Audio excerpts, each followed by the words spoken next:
Salut à tous! La vidéo d'aujourd'hui est sponsorisée par le logiciel 5K Player. C'est un logiciel qui est capable de lire des vidéos jusqu'à la 8K. Du coup, pourquoi ça s'appelle 5K Player? En tout cas, plus sérieusement, c'est un logiciel qui vous permet de lire des vidéos toujours avec une très bonne fluidité, parce qu'il utilisera l'accélération matérielle de vos cartes graphiques. Et c'est pas juste une case à cocher comme dans VLC. Là, vous aurez un vrai tableau explicatif pour vraiment bien comprendre comment tout configurer pour que ce soit fluide. Du coup, vous aurez toujours des vidéos parfaitement lisses et propres. Personnellement, j'aime beaucoup ces icônes dans les coins de l'écran qui permettent d'accéder facilement aux sous-titres, aux langues parlées et aussi à la projection DLNA sur un téléviseur. C'est vraiment super pratique d'avoir ça immédiatement sous le coude. Et puis il y a plein de petites fonctions sympas dans ce logiciel, comme la possibilité par exemple d'aller choper des vidéos qui sont hébergées sur des sites comme Vimeo ou Dailymotion. D'un simple clic, vous pouvez les rapatrier sur le PC. C'est bien fait, c'est super facile. Allez jeter un petit coup d'œil, le logiciel est gratuit, il s'installe et se désinstalle super facilement, donc vous n'avez rien à perdre à l'essayer.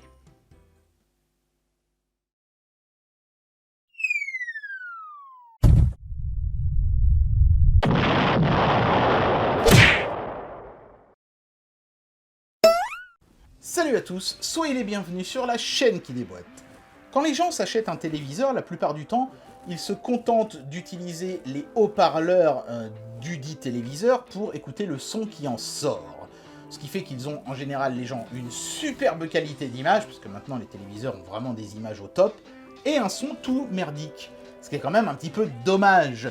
Aujourd'hui, je vous présente un petit kit pas trop cher et super facile à installer, constitué d'une barre de son qui vous permettra d'avoir d'excellents médiums et d'excellents aigus, et d'un caisson de basse pour avoir d'excellentes graves. L'intérêt de ce kit, aucun fil entre le caisson et la barre, les deux sont reliés ensemble en wireless. Est-ce que la qualité sonore sera à la hauteur de la praticité? C'est parti pour le test. Alors ce kit 2.1 du coup, constitué d'une barre de son stéréo et de son caisson de grave, s'appelle le Njord 1. Ça veut rien dire, mais je me suis aperçu que si on le lisait à l'envers, ça faisait Drojn, ce qui ne veut rien dire non plus. Bon, laissez tomber. Ce qu'il faut retenir, c'est que en fait, on a deux cartons, un pour la barre de son, un pour le caisson, qui est juste ici, et qu'on va déboîter juste après. Donc les spécifications techniques sont marquées ici, en petit. Attendez, je vais zoomer dessus, comme ça on pourra mieux voir. Voilà.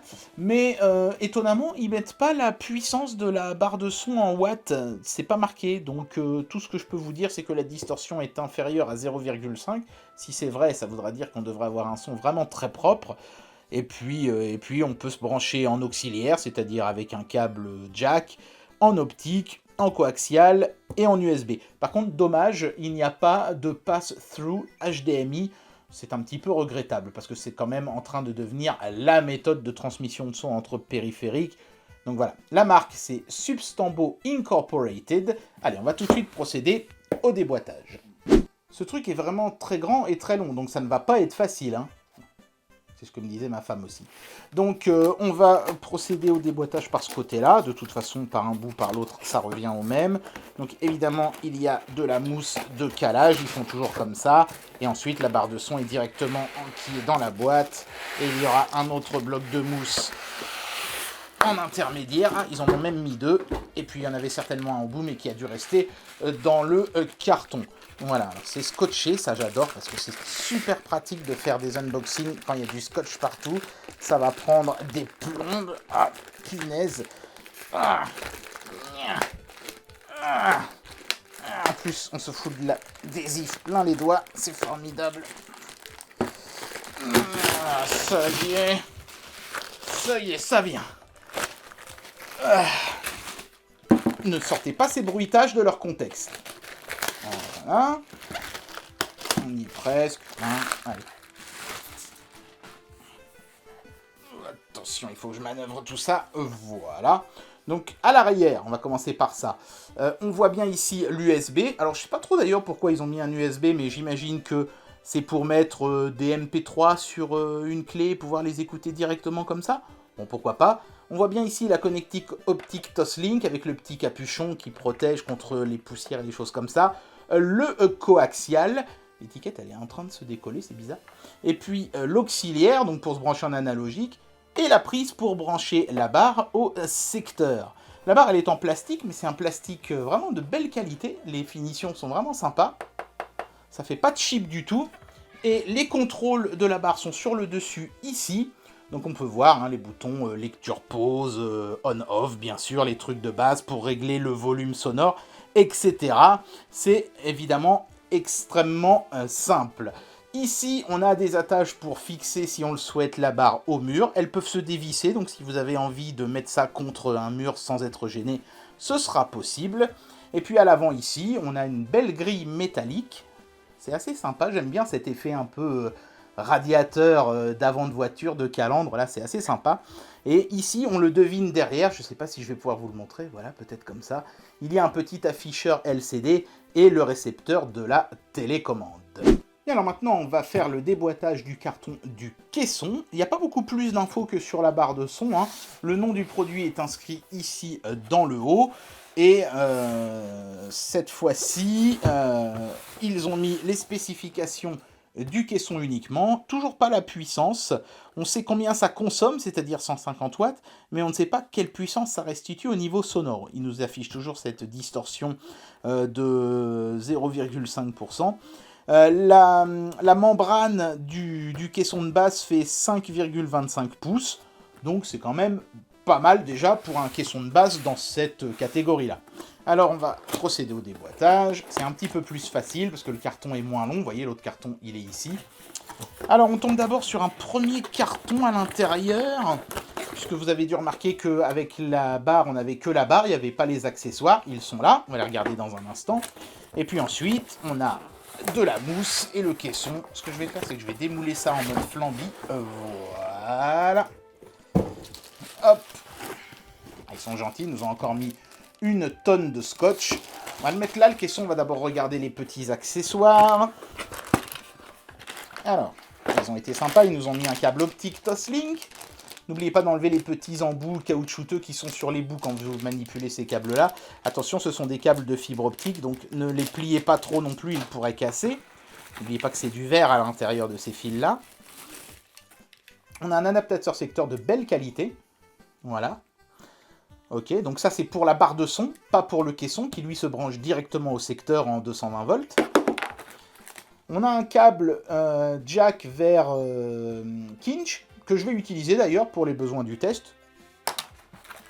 On a la télécommande, qui fait pas de chip, c'est souvent les craintes que j'ai avec ce genre de matos, que les télécommandes fassent un peu cheapos. Là ça va, elle a l'air d'avoir un design assez sobre et efficace. On est sur des boutons à micro-switch. Le rendu est plutôt pas mal. C'est propre et efficace. Ça fait un peu léger, mais il n'y a pas les piles à l'intérieur. Je pense que c'est pour ça. Attention, j'ai l'impression que les piles ne sont pas fournies en plus. On a de quoi attacher la barre de son au mur si on le souhaite. Donc 2 chevilles et 2 vis. On a un petit coupon pour avoir une enceinte Bluetooth gratuite pour tout achat de ce kit. C'est sympathique, mais il faut envoyer son numéro de commande. Donc moi, je ne pourrais pas en profiter, puisque moi, je ne l'ai pas commandé. Hein, c'est un échantillon gratuit. Et puis ici, on a le manuel d'utilisation qui est traduit en français, et qui est très bien traduit en français, qui est bien fait. Les photos sont pas en couleur, mais les schémas sont clairs. Et franchement, à moins d'être vraiment une grosse quiche, vous allez réussir à brancher le truc. Il vous explique notamment comment synchroniser la barre de son avec le caisson de basse. Allez, maintenant, on va regarder le caisson en lui-même de plus près. Donc exactement comme pour la barre de son, ils nous ont foutu du scotch partout. Donc voilà, donc là déjà on peut voir la prise. C'est une prise européenne, donc ça c'est cool. Ce ne sera pas prise de tête pour nous.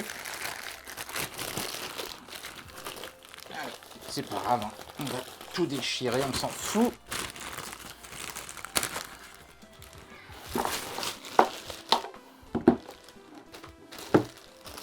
Il y a encore un petit peu de scotch qui me bloque ici. Voilà.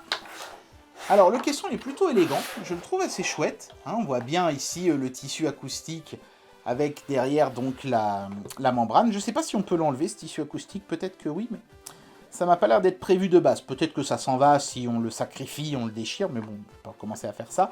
C'est un caisson qui est en bois. Ça s'entend tout de suite. Ça a une résonance particulière, le bois. Hein. Donc ça, c'est bien. Caisson en bois, c'est vraiment l'idéal. Donc avec la membrane et bien sûr ici avec le basse réflexe. Donc vous êtes supposé, j'imagine, poser ce truc-là comme ça si vous le tournez en direction du public. Ou comme ça, sous le canapé, si vous le posez sous les fesses du public. Ce qui est, je trouve, moi personnellement, l'idéal pour des basses. Vous pouvez même aller plus loin et mettre des pieds ici et tourner la membrane vers le sol.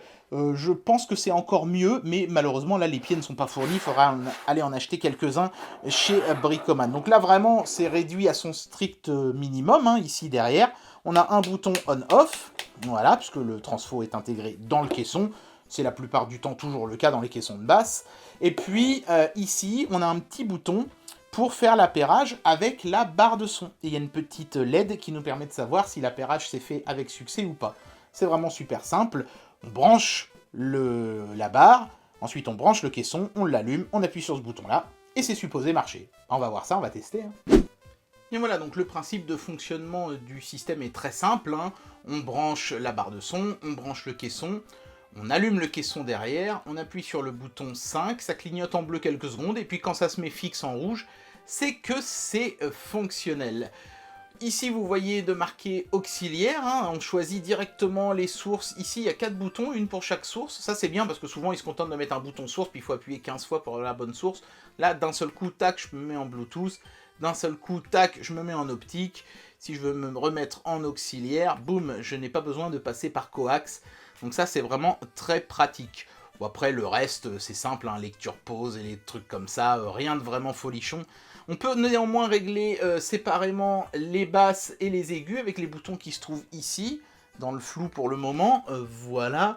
Donc c'est pas mal, ça veut dire qu'on peut mémoriser des petits pré-réglages façon, comment dire, on va dire, equalizer, mais très basique, hein, avec seulement les basses et les aigus. Mais au moins on peut quand même, on va dire, faire des petits réglages sonores pour vraiment avoir un son à son goût. Voilà. Donc là, je l'ai branché en auxiliaire à mes consoles de jeu. Je vais démarrer une partie et voir un petit peu ce que ça donne. Je ne mets pas de la musique de film parce que là, c'est copyright claim assuré. Mais déjà, avec de la musique de jeu, on devrait pouvoir se rendre compte de la qualité.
Bien, alors d'abord en termes de qualité sonore, cet ensemble est vraiment très satisfaisant.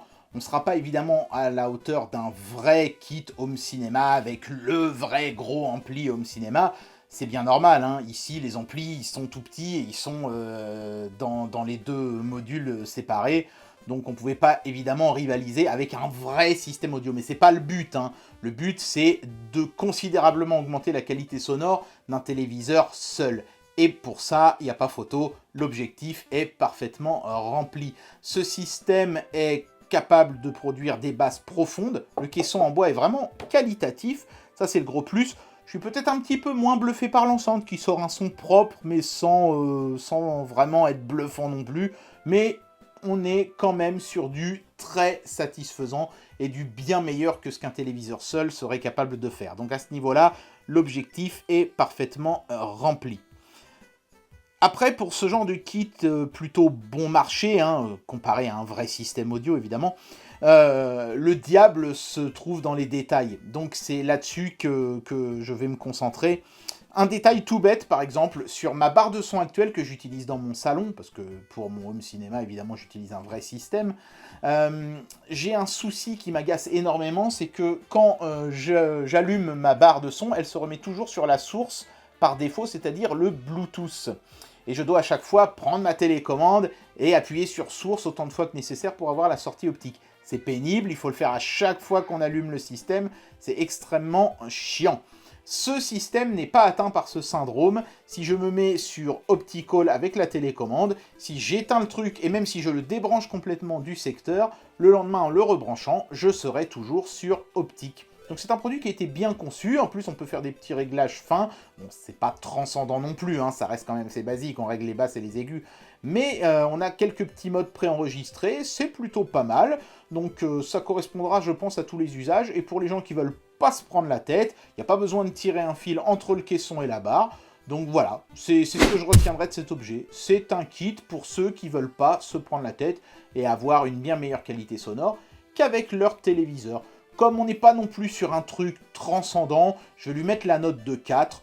Pas parce qu'il a des défauts qui font que j'enlève une étoile, mais parce qu'il n'a pas vraiment cette brillance qui ferait qu'il mériterait 5 étoiles. Donc 4 étoiles pour ce produit, au bon rapport qualité-prix, et avec une sonorité très sympatoche. Et bien voilà, c'était le test de cette barre de son et de ce caisson de grave Norge 1 de chez Substambo.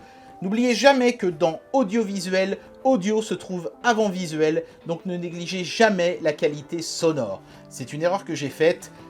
Consultez mes anciennes vidéos, vous verrez de quoi je veux parler. J'espère que cette vidéo vous aura plu, et moi je vous dis à très bientôt pour un prochain test. Allez, tchuss!